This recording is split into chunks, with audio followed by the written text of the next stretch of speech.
யார் இந்த விஸ்வாமித்திரன்? ராஜரிஷி விஸ்வாமித்திரன் சத்திரிய குல சிங்கம். உலகத்தை ஒரு கணம் நிறுத்தி இயக்கும் ஆற்றல் கொண்டவர் இந்த விஸ்வாமித்திரர். அகில உலகத்தையும் ஆட்டிப்படைக்கும் ஆற்றல் கொண்டவர் இந்த விஸ்வாமித்திரர்.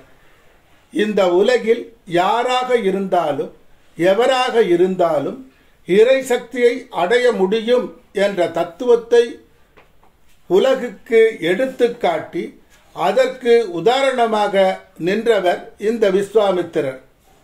ராமபிரானுக்கும் அவர் தம்பி இலக்குவனுக்கும் பலா திரிபலா என்ற எவரையும் வெல்லும் ஆற்றல் கொண்ட மந்திரத்தை அவர்களுக்கு உபதேசித்தவர் இந்த விஸ்வாமித்திரர். உலகின் 4 வேதங்களான ரிக்வேதம், யஜுர்வேதம், சாமவேதம், அதர்வண வேதம் ஆகிய இந்த 4 வேதங்களில் ரிக் வேதத்தை உலக மக்களுக்கு தந்தவர் இந்த விஸ்வாமித்திரர். பல காலங்கள் தவம் செய்து கிடைத்தற்கு அரிய வரமான பிரம்மரிஷி என்ற பட்டத்தை பெற்றவர் இந்த விஸ்வாமித்திரர். அயோத்தியை ஆண்ட மன்னன் திரிசங்கு இவரிடம் வந்து, நான் உயிருடன் சொர்க்கம் செல்ல வேண்டும் என வேண்ட, சற்றும் யோசியாமல் தன் மந்திர தவமோ வலிமை குறைந்துவிடும்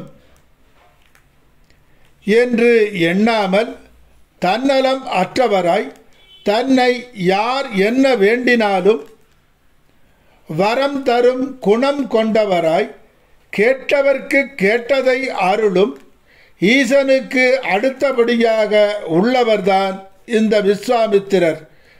இவர் ரிஷிகளில் இந்த அளவு உயர்ந்த குணம் உடையவர் இவர் ஒருவரே. இந்த விஸ்வாமித்திரர் சிறிது காலம் மகோதிக நாட்டின் மன்னராக ஆட்சி செய்தார். அப்பொழுது அவர் பெயர் கௌசிகன். அப்போது அந்த நாடு வறுமையில், பஞ்சத்தில், பட்டினியில் மூழ்கிய சமயம்.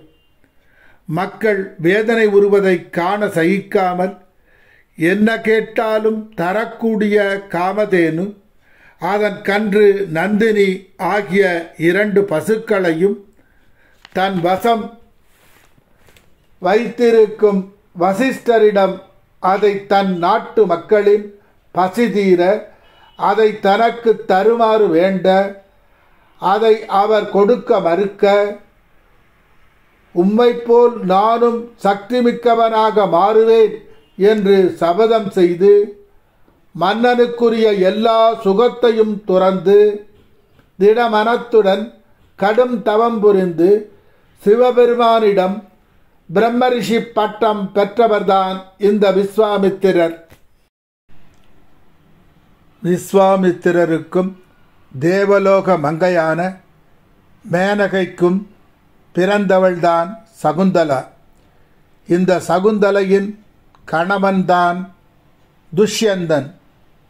இவர்கள் இருவருக்கும் பிறந்தவர்தான் பரதன். இந்த பரதன் ஆட்சி செய்த நாடுதான் பரதகண்டம். இந்த பரதகண்டம்தான் நாம் வாழும் இந்திய நாடு. சங்கரா, சிவசங்கரா, ஜெயசங்கரா, தவமே எந்நாளும் சிவமயம், சிவமே என் வாழ்வின் தவமயமே என சித்தமும் சிவமென உருகிட உலகத்தை உருவாக்கிய முதல்வனிடம் அவர் மனத்தை நிலைநிறுத்தினார். இவர் தத்துவத்தின் உச்சியை எட்டிப் பிடிக்க உதவியது உலக அன்னை பராசக்தி.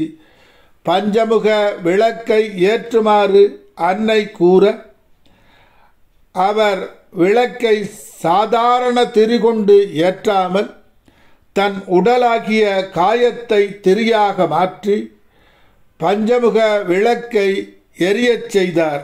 அதனால் சிவபெருமான் அருளால் காயத்திர மந்திரத்தை உருவாக்கி உலக மக்களுக்கு அருளும் சக்தியை பெற்றார். காயத்ரி மந்திரம் என்பது நாம் வேண்டும் தெய்வத்தின் சக்தியை வெகு சீக்கிரம் பெற்றுத்தரக்கூடிய வல்லமை பெற்றது.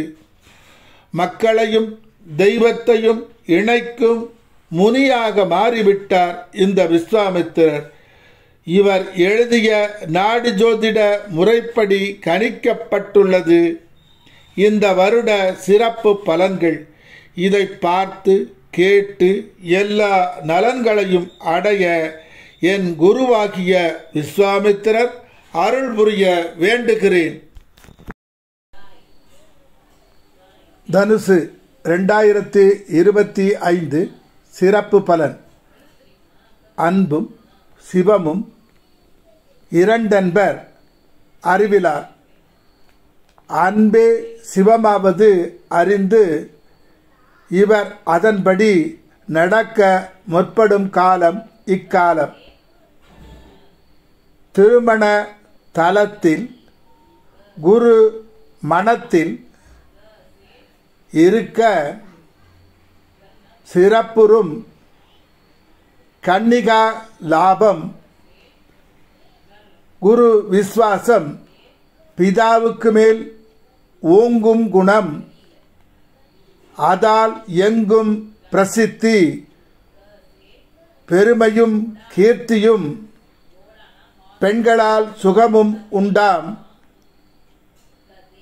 அருமையாம் கல்விக்காகவே பொருளை அள்ளியே செலவு செய்குவானே என்று பாடியுள்ளார்.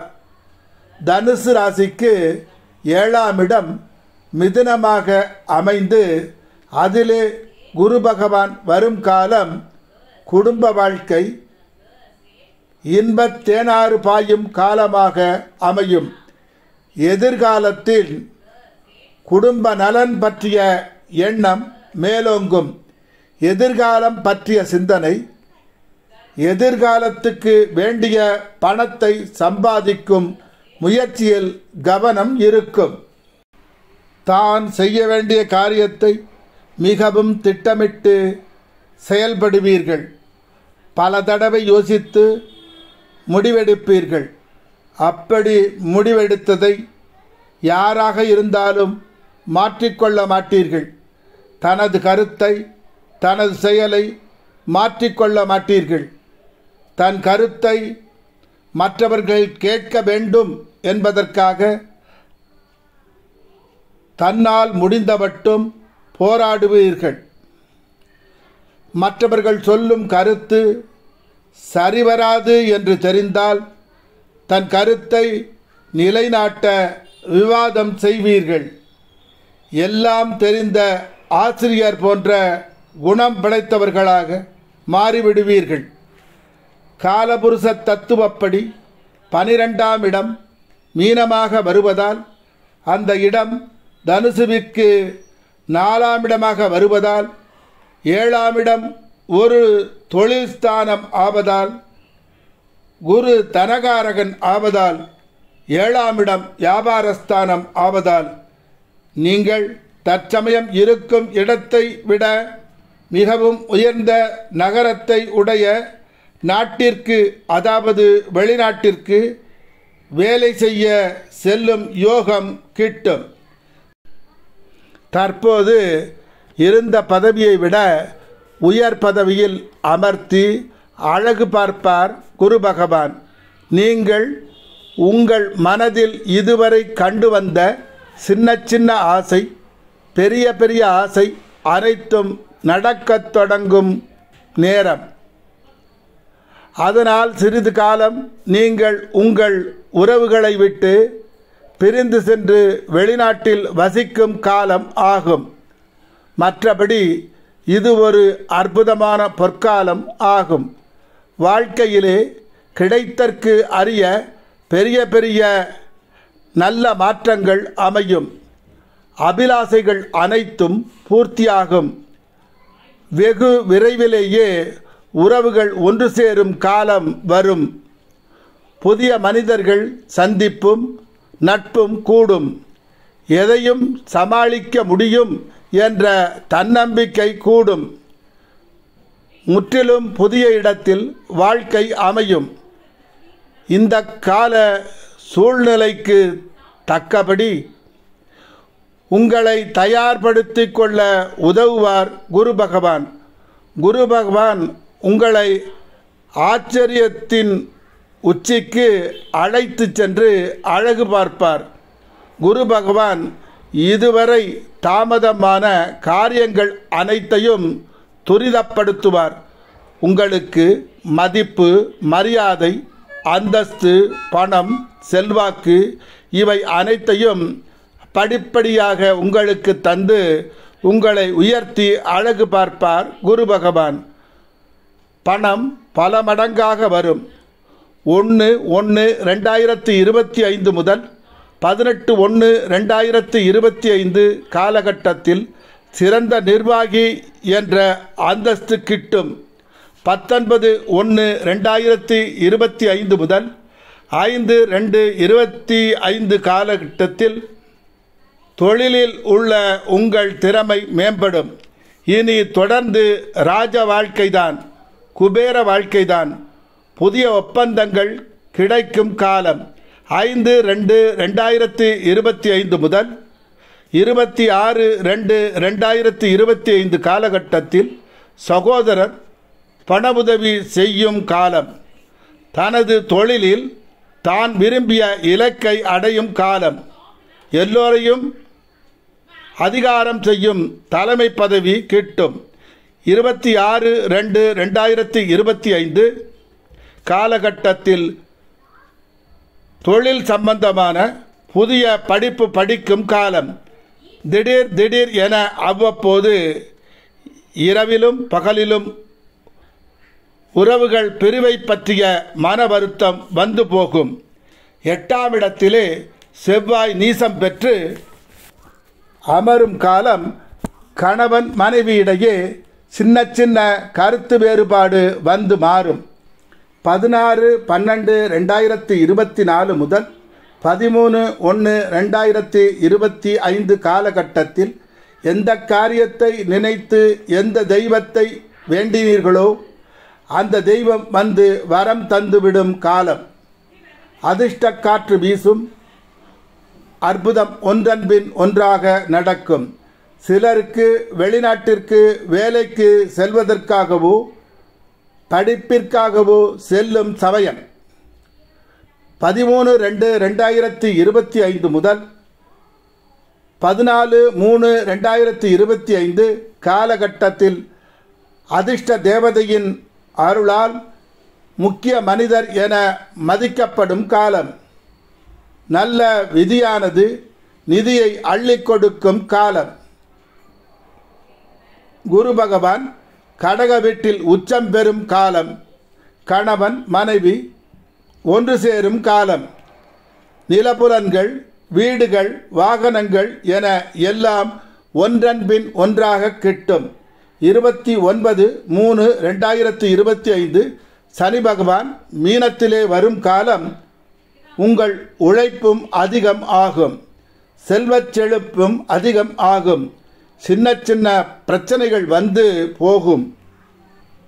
உங்களுக்கு நேரம் நன்றாக இருப்பதால் எதிரிகள் கூட நன்மை செய்வார்கள். 14/5/2025 மேல் ராகு பகவான் கும்பராசிக்கு வந்ததும் வெற்றிக்கனியை பறிப்பதற்கான வழியை உங்களுக்கு காட்டுவார். மிடுக்கான வாழ்க்கை வாழ்வீர்கள். 14/5/2025 சிம்மத்திலே கேது பகவான் வரும் காலம். சிவபெருமானின் அருள் கிட்டும் நேரம். வாழ்நாளில் நடந்தவைகளை நினைத்து பார்க்கும் நேரம். ஆணாக இருந்தால் பெண்களிடம் எச்சரிக்கையுடன் பழக வேண்டும். குரு பகவான் 7ஆம் இடம் இருக்கும் காலம். இதுவரை திருமணம் ஆகாமல் இருப்பவர்க்கு திருமணம் அவர்கள் விரும்பிய வண்ணம் வரன் அமைந்து திருமணம் நடக்கும். குழந்தைக்காக காத்திருப்பவர்களுக்கு குழந்தை கிடைக்கும். சில சமயங்களில் சிலரை நம்பி பணத்தையோ பொருளையோ இழக்க நேரலாம். அதனால் எல்லோரிடமும் எச்சரிக்கை தேவை. குரு பகவான் 7ஆம் இடம் இருக்கும் காலகட்டம் ஆணாக இருந்தால் மனைவியின் சப்போர்ட்டும், பெண்ணாக இருந்தால் கணவன் சப்போர்ட்டும் கிட்டும். மாமன் மாமியின் சப்போர்ட்டும் கிட்டும். கணவன் உணர்வை மனைவி புரிந்து கொள்ளுதலும், மனைவி உணர்வை கணவன் புரிந்து கொள்ளுதலும் உண்டாகும். அமைதியுடனும் பொறுமையுடனும் கவனமுடனும் எதையும் கையாளுங்கள். குழந்தைகளுக்கான படிப்பிற்காக, அவர்கள் நலனுக்காக செலவு செய்வீர்கள். மூல நட்சத்திரத்தில் பிறந்தவர்கள் ஜாதகத்தில் குரு பகவான் ரோகிணி, மிருகசீரிடம், திருவாதிரை, புனர்பூசம், பூசம் நட்சத்திரத்தில் கோச்சாரத்தில் குரு பகவான் செல்லும் காலம் பதவி உயர்வு, பெரும் சொத்து, பெரும் தனம், பணம் கிட்டும் காலம். இது சித்தர் வாக்கு ஆகும். ஊராடம் நட்சத்திரத்தில் பிறந்தவர்கள் ஜாதகத்தில் குரு பகவான் மிருகசீரிடம், திருவாதிரை, புனர்பூசம், பூசம் ஆகிய நட்சத்திரத்தில் கோச்சாரத்தில் குரு பகவான் செல்லும் காலம் பெரிய பதவிகள், பெரிய புகழ், பெரும் தனம், பெரும் சொத்து, பெரும் பணம் கிட்டும் காலம். இது சித்தர் வாக்கு ஆகும். உத்திராடம் நட்சத்திரத்தில் பிறந்தவர்கள் ஜாதகத்தில் குரு பகவான் திருவாதிரை, புனர்பூசம், பூசம், ஆயில்யம், மகம் நட்சத்திரத்தில் கோச்சாரத்தில் குரு பகவான் செல்லும் காலம் உயர் பதவி, உயர் மதிப்பு, மரியாதை, புகழ், தனம், பணம், சொத்து அனைத்தும் கிட்டும். இது சித்தர் வாக்கு ஆகும். தற்சமயம் குரு பகவான் மேலே கொடுக்கப்பட்ட நட்சத்திரத்தில் சென்று கொண்டிருப்பதால் 100% நன்மைகள் நடக்கும். சந்தேகம் கொள்ள தேவையில்லை. மகா வாராகி காயத்ரி மந்திரம். ஓம் ஐம் ஹ்ரீம் ஸ்ரீம் ஐம் க்ளௌம் ஐம் நமோ பகவதி வார்த்தாளி வார்த்தாளி வாராகி வாராகி வராகமுகி வராகமுகி அந்தே அந்தினி நமக ருந்தே ருந்தினி நமக ஜம்பே ஜம்பினி நமக மோகே மோகினி நமக ஸ்தம்பே ஸ்தம்பினி நமக சர்வதுஷ்ட பிரதிஷ்டானாம் சர்வேஷாம் சர்வவாக்சித்த ஷட்சீர் முககதி ஜிஹ்வா ஸ்தம்பனம் குரு குரு சீக்கிரம் வசியம் ஐம் க்ளம் டகடக டகடக டக ஹும் பட் அஸ்திராய பட். இந்த மந்திரத்தை தினமும் சொல்லி வணங்கி வர எல்லா நலன்களும் கிட்டும்.